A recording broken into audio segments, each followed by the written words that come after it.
Battlefield fans, Rock Gibson here with another episode of 3 Minutes of Mayhem. This week we talk about one of the best personal defense weapons in the game, the PDW-R.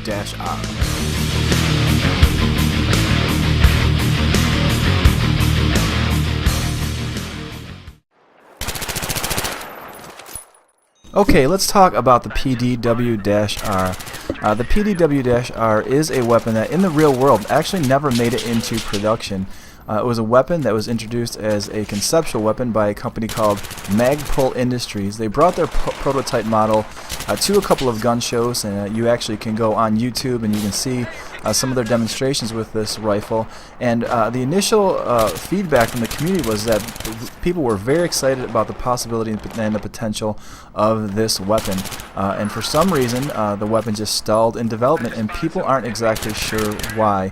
If you know why, you have a reason why. Maybe you have some insider information and you know why the PDR, as they call it the personal defense rifle, why it was halted and never made it to production. Just leave a comment in the section below, and I would greatly appreciate more information, because I would have loved to have one of these weapons. Now, I actually got my hands on one, and I'm going to show you a picture of it, and you need to keep it a secret, because this is, most people don't know that I have this. Okay, that weapon is chambered in the 45 styrofoam round, and not very lethal. Obviously that was a Nerf weapon. I think they call it the Nerf Firefly, and it does look very much like the PDR, or as it's known in Battlefield 3, the PDW-R. Now, ironically, Magpul never introduced this as a real weapon, but they do have an airsoft subsidiary, easy for me to say, a portion of their company that's dedicated to making airsoft weapons, and so they took this weapon and actually introduced it as an airsoft pistol. So you can get a form of the weapon chambered with an airsoft round, which to me just is a waste of time.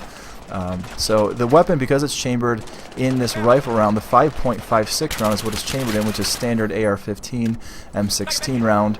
Because of that, it does have significant damage improvement over some of its counterparts, like the P90 or the UMP-45.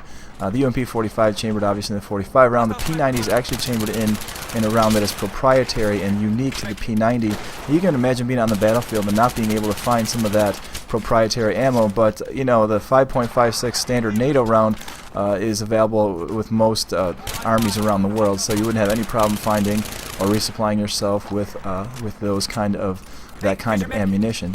I had a lot of fun shooting the PDW-R. It still shoots at a good rate of fire, 750 rounds per minute.